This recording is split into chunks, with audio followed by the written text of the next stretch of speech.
Hello, आम्ही उज्जैनला आलो होतो, पण काल आम्ही दर्शन केलं. फक्त टाईम न मिळाल्यामुळे आम्हाला दुपारचा यायला लागले कॉरिडोरला.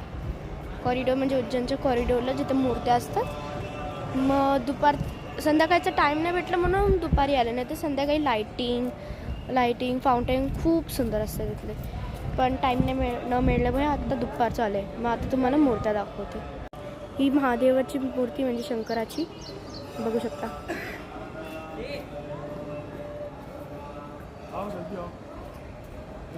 रावणने कैलाश पर्वत उचललेली मूर्ती दाखवली. इथं खाली नोटीस पण लिहिली, तुम्ही वाचू शकता आता स्टॉपवर. खंडोबाची मूर्ती, अजून एक महादेवाची मूर्ती नंदीवरती बसवताना दाखवली. चंद्रशेखर महादेवाची मूर्ती आणि अजून एक मूर्ती, आणि ही अजून एक मूर्ती आहे श्री काळभैरवची. अजून एक मूर्ती, या मूर्तीचं नाव शिव द्वारा यम संवाद. ही अजून एक मूर्ती, आता मला नाव नाही माहीत कारण दिलं नाही आहे, नाही तर खाली देतात नावं. इथे एक सर्कल आहे, यात म्हणजे सप्तऋषी ध्यान करताना दाखवलं आहे. सप्तऋषीचा तुम्हाला आता मूर्त्या दाखवते. ही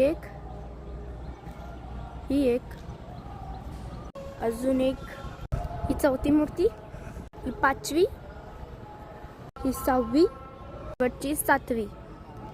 मध्ये ही मोठी एक मूर्ती, ही गणपतीची मूर्ती.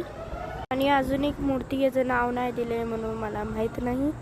जर तुम्हाला माहीत असेल तर कॉमेंटमध्ये मला सांगा. ही श्री माता लक्ष्मीची मूर्ती आहे गणेशाला, आणि मला माहीत नाही, त्याला सांभाळताना दाखवली आहे. प्रभूची मूर्ती, आणि ही प्रभूची मूर्ती दाखवली, प्रभू नाव आहे.